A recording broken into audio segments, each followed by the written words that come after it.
Chapter 11 of It's a Dangerous Business. Kick! Pinkie Pie exclaimed as she took her mouth off her priestess. She had tried the Black King and the left six on his own half. Twilight lowered her head and picked up her king with her mouth, moving it one square over. Pinkie used her hose to remove her remaining egg to possession. Kicking in, she said. Twilight used her black piece to break the air for Pink Eyed Pony's night. Also set the black pistol seat piece right in his front. Pinkie did not have another piece she could move to attempt any attack. She chose to move her one remaining pawn to forward piece, ready for Twilight's next move. Twilight moved her own black priestess diagonally across. Check in! Pinkie blinked, looking across the board at her own king. She had backed into a corner, and now it could not move out of range of Twilight's prowess or priestess. The Gracie knocked it over. Wow, Twilight! I didn't see that coming. It's also sneaky. It's super clever! Louder Unicorn laughed. Don't worry, Pinkie. You're getting a lot better. It took a lot more work on my part to beat you this time. It had been her own idea to teach Pinkie to play chess. 3 days after taking ill, she noticed that strenuous physical activity began to exasperate her condition, on top of doing any kind of magic. She essentially decided to take it easy, but this had proven difficult with Pinkie taking charge of her sick-bed entertainment. The pink-haired pony had enough energy for a dozen Pegasi, and when confined to the library, she tended to literally bounce off the walls. To rectify this, Twilight had begun to teach her the many games she learned over the years. She had already taught her several new card games. Pinkie had an impressive poker face and could bluff as well as any pony. And they started on chess yesterday. Again, Twilight had been surprised. For all of her impulsiveness, Pinkie was a good player. She was very aggressive, and it got into her trouble at the beginning. Now, however, she was tempering her tendency to attack with clever coordination of her pieces, surprising Twilight several times over the course of a game. You playing again? Pinkie asked. I don't know, Pinkie, Twilight replied. It's getting late. This game took a long time. She looked at the window. The sun was setting, streaking the sky with orange. Twilight, Spike said, sitting nearby. I think you should get to bed. Spike, I'm feeling fine, the larger unicorn said. When I start feeling bad, then I'll go to bed. For now, I want to stay up. Spike trailed off. Near the Twilight's head, the half of her horn was completely black. A long, thick streak of darkness ran all the way to the base. She could not even begin to do magic now in excruciating pain. She also felt pain as she ran too far or jumped too high. She could not even escape the pain by avoiding magic, because the horn rot would trigger her magical circuit at random intervals, causing her to fall to the floor screaming in agony. There was no way to tell when she would begin to suffer, and her sleep had been troubled. Pearl Dragon could see the bags under her eyes, hear the exhaust in her voice, despite her teariness. I want to stay up until Fluttershy gets back, Twilight said. I have to be awake to take her medicine, right? I guess, Spike murmured. Fluttershy and Sakura had been working together for the past week to devise new pain relievers, combining the Bird Pegasus' knowledge of body pain and his treatments with the Zebra Samba's skill at conquering complex brews. Don't worry your spiky little head, Spiky, Pinkie Pie exclaimed. Twilight's going to be just fine with a little more wait time. Just plenty of time for one of my games. One of your games? Twilight repeated. Uh-huh. The big party exclaimed, bouncing up and down on elastic skis. It's called Rainbow Spy. That's what I came of it. How do you play? Spike asked. Oh, it's easy, Pinkie Pie said. She sat back on her haunches, raised the front hoof, and swirled around. I spied with my pinky eye something colored purple and white. Purple and white? Twilight repeated. She put her hoof to her chin. What was nearby that was purple and white? She went around the library. There were settings of cushions near the stairs leading up to her room. Tall shelves carved to the walls and filled with books of all shapes and sizes. Few of them seemed to be dark purple. None of them had trim that she could discern. Okay, Pinkie. What is it? It's you, silly, Pinkie laughed. Rainbow Spy, you can spot multicolored things. You can also spot things that are colors that are really mixtures of other colors. You're lavender, which is a mix of purple and white. Oh, Spike Green. Okay, then I spy with my spiky eyes something of every color. Every color, Pinkie repeated, furrowing her brow in concentration. She looked around the room. What was every color? Rainbow Dash usually tried this trick, but it was easy to beat her, She was always talking about her mane or tail. But the ass was gone. On this spectacular, amazing, colossal adventure, she told herself. So it was nothing obvious to fit Spike's cue. Where's it, Spike? Spike smiled. It's the chess pieces. Black ones, anyway. Black is every color brought together, right? Well, actually, black is more like the absence of color. Let me try, Twilight exclaimed. Hmm. She racked her brain hard, trying to recall the colors and combinations of colors she knew. She'd taken a few art classes in the full, but that was so long ago. She knew basic light theory. Big Newton's theory of color. Color is a property of visual perception visualized by the reaction of cone cells in the retina of the eye to various wavelengths of light, generated by Twilight, Pinkie asked, arching an eyebrow. Are you going to go? Huh? Twilight blinked. She'd been thinking too hard again. Oh, sorry, she smiled sheepishly. Okay, I spied with my little eye. Your twilight eye, your pony said. I spied with my little twilight eye something that's colored blue and yellow. Blue and yellow, Spike repeated. Those make green, right? Yep, Piggy said. Let's see, what's green? Is it Spike? Nope, Twilight asked. Is it that book over there? She pointed to a large dark green volume. Nope, Twilight said, smile spreading across her face. Is it that book over there? She pointed to another book, another bookshelf. This one a lighter shade of green. Nope, Twilight said. How about that book over here? Spike asked, pointing to another green book. Nope, the library unicorn was feeling very smug. Okay, Twilight, what is it? Pinkie asked. It's your cousin, Pinkie. Twilight said, with a little laugh, pointing her hoof down at Dwarf Pony. Sure enough, it was striped blue and yellow. You never said we had to name color-blended objects, did you? Yeah, Pinkie drawled out. She smiled and laughed. That was a good one, Twilight. I guess it was, Twilight sparkled mid. She laughed. This was fun. A light spark popped on the tip of her hood. All the bugs in the library roused. A few of them flew out their shells off the ground. Twilight's friend flew to a horn as her head was racked with agonizing pain. Ah! She screamed, falling to her back. Ah! She ran back and forth. Oh my gosh! Spike yelled, dancing to her side. It's okay, Twilight. It's gonna be okay. It hurts. It hurts. The pain was excruciating. Her eyes began to water. Pinkie, when the Firefly Sissy be back? Spike asked. The pink her pony seemed frozen in place. Pinkie! Oh! Pinkie's eyes going. I don't know. Is it going to be long? Ah! Spike pressed a claw across Twilight's forehead, avoiding her clutching hooves. Her temperature, which had been higher than normal all day, was rising sharply now, as it tended to do during these fits. He trailed off, on the verge of tears himself. The little dragon felt completely helpless. He didn't know what to do. Twilight's eyes were shut more tightly, making her head almost blinding. She could feel her horn dying, bit by agonizing bit. Suddenly her mind was flooded with a rush of energy. Her eyes not sudden, they were blazing white, clouded over with flowing haze. Pinkie Eye gasped. She's about to do it again! Pinkie Eye stretched herself like a rubber band across the library, instantly reaching the windowsill where a padded pencil lay. Another stretch took her back to Twilight's side, where she set the pad down, took up the pencil in her mouth. No! Spike said, stopping and going towards her. No more! It hurts when you do this!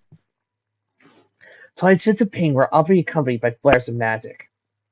It was night, however, got another symptom manifested, and by the third day of her illness, when the lavender unicorn, some pain spell, began to scream out words. She yelled out about a nightmare, an endless night. Pinkie Pie Fireside immediately thought of Nightmare Moon. When they consulted Sakura, she told him the wild outburst of magic, the horn rot, was made Twilight's mind accessible to impressions from other points in space and time. First outburst was clearly to look back at the past. Sakura suggested to keep a notepad handy to record what Twilight said she saw, so it's just as likely she would have visits in the future as well. Our unicorn had been upset at this, braying her friends for believing something as ridiculous as prophecy. But her magical outbursts in the night were unfailingly accompanied by these glowing eyes, screams about what always followed. Fourth night, while she had been sleeping, she woke and Spike up, yelling about dragons. For the past 3 nights, her eyes brimmed with tears, and she screamed about red eyes burning in the dark. But Spike, I'm not trying to hurt her. Well, you are! Don't ask her questions. It makes the pain worse. I know it does! The little dragon yelled. Twilight screamed again. Tears leaked from the corners of her eyes. Spike knelt down and tried to cradle her head. Her skin was burning. Pinkie pressed her pencil with her teeth. I told you no! Spike growled. Smoke billowing from his nostrils. He was crying now. Spike, Sakura said it didn't make her any worse, Pinkie said. I don't care! Why would you hurt her? A tug of green flame burst from the purple dragon's mouth. What's going on here? Pinkie Pie and Spike snapped their heads around.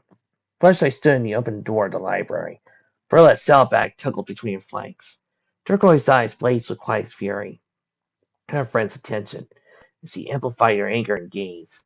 Her stare froze Pinkie and Spike in place, all thoughts of continuing their argument vanishing. She held her captive for another few seconds, when Twilight screamed again. She blinked, and the spell was broken. The bright yellow Pegasus flapped her wings and fluttered to the lever of the unicorn's side. Her pink mane and tail pointing to the floor as she sat by Twilight's head. Twilight, she said softly, putting her hooves around the suffering unicorns. Twilight, I need you to move your hooves. I have something here to rub on your horn that should make you feel better. Twilight Sparkle began to comply. An arc of wild, stabbing pain sprung from her horn and raced all the way down her spine. She arched her back and screamed again. Dizzy spoke. Ah! Ah! Sparks! Splitters! Twigs and tines! Pearls paused but not ended. Be wary. We're well. Pinkie Pie jotted down the words on a notepad. First I glanced over at her and Spike. Spike, Pinkie, could you please pull Twilight's horns off her horn? The little dragon in the pink earth plane moved to either side of Twilight's head. Taking one hoof and both front limbs, they pulled, and slowly pried Twilight's front legs away. Reaching back in her saddlebag, Fluttershy pulled something out from her wax paper. It looked like a stick of butter. Pale, tainted flinty blue. Squishing her front hoof to it, Fluttershy dabbed some on Twilight's horn. Then with both her hooves, she began to rub the stuff in. Soon, the lever of the unicorn's horn was slick with ointment, and over the next few minutes her screaming had died down, till it was replaced by heavy breathing. Twilight's body was damp with sweat. Her skin was still burning. Her eyes slowly crawled open, and they were once more their normal purple. Fluttershy, she whimpered. I'm here, Twilight, she said softly, nuzzling the lever of the unicorn. We're all here. Pinkie Pie and Spike moved closer, both of them smiling weakly at her. Twilight panted, her voice weak. I'm sorry. It's not your fault, Fluttershy said. I think it's time you went to bed. You feel better in the morning after a good night's sleep. Twilight's head drifted off to the side. I guess you're right. Pinkie, Spike, could you please both try to clean up the library a little? I'm going to put her to bed. Can you manage her all right? Spike asked, his voice hesitant. The very yellow Pegasus nodded. Don't worry, Spike. We'll be fine. Sitting back on her haunches, Fluttershy reached her front legs under Twilight Sparkle and flapped her wings. She lifted Twilight slowly off the ground. Unfortunately, Twilight was very heavy. Fluttershy was not a weak flyer she used to be. Flapping her wings in strong, even beats, she hovered up the stairs and passed through the doorway. Don't worry, Twilight, she whispered, drifting down the darkened hallway. Everything will be all right. She reached the door to front Twilight's room and pushed it open with her head. The sun had set, and the deepening darker than night, the stars were beginning to twinkle. Fluttershy reached back into her saddlebag and pulled out a sprig of leaves. Eat these, she said, passing them to Twilight. They should help bring your fever down, and also help you sleep. Twilight suddenly took the branch between her hooves and chewed on it, stripping the leaves and chomping them down. Fluttershy plucked up the empty branch in her mouth. She nuzzled Twilight gently on the cheek. Good night, Twilight. She turned, softly, ready to leave. Wait. Fluttershy stopped. Turning around, she saw Twilight facing her. Tears were welling up in her eyes. Fluttershy, could you stay with me for a while, please? Fluttershy smiled softly. Of course I will, she said, moving closer to Twilight's bedside. Tears flowed down her cheeks. I'm so scared, Fluttershy. She rolled over, turning away from Fluttershy. I want to believe that Rainbow Dash, Applejack, and Rarity will get to bed of Violet in time. I do. My friends and I should trust them, but... She sniffed. But... She began to sob. I understand, Fluttershy said softly. Turning back on her haunches, she stroked Twilight's purple mane. I know you must be so frightened. I am, Twilight sobbed. I don't want to die, Fluttershy. I don't want to die. She laid on her back and cried. Fluttershy said nothing in speech. Ada hummed softly, waiting at the melody of her favorite lullabies. And she started to sing, but the sound died in her throat after a few notes. The song she began to sing was too cheery, too light for present circumstances. She didn't wish to make Twilight sadder. She knew in her heart that a song too happy would be worse than a funeral dirge. The fire yellow pigs racked her mind for something appropriate. A few moments, words flooded her consciousness. A song for the depths of her childhood. Songs she heard one time before she too felt helpless. It was not a song of parents' attire. Summoning all her notes, she slowly stroked Twilight's forehead and began to softly sing. Wow, this one's had a few covers, so I guess it's time to throw my own hat in the ring. When sunset embers fade away and darkness shrouds the land, your mind may feel what nameless fears you knew not understand. Oh, I would fain protect your sleep. I cannot reach your hand, but twinkling friends beyond my strength shall aid you in my stead. I cannot take your fears from you. I cannot watch your dreams. But all the stars that shine above shall guard you with their gleam. What are the stars? Perhaps you ask.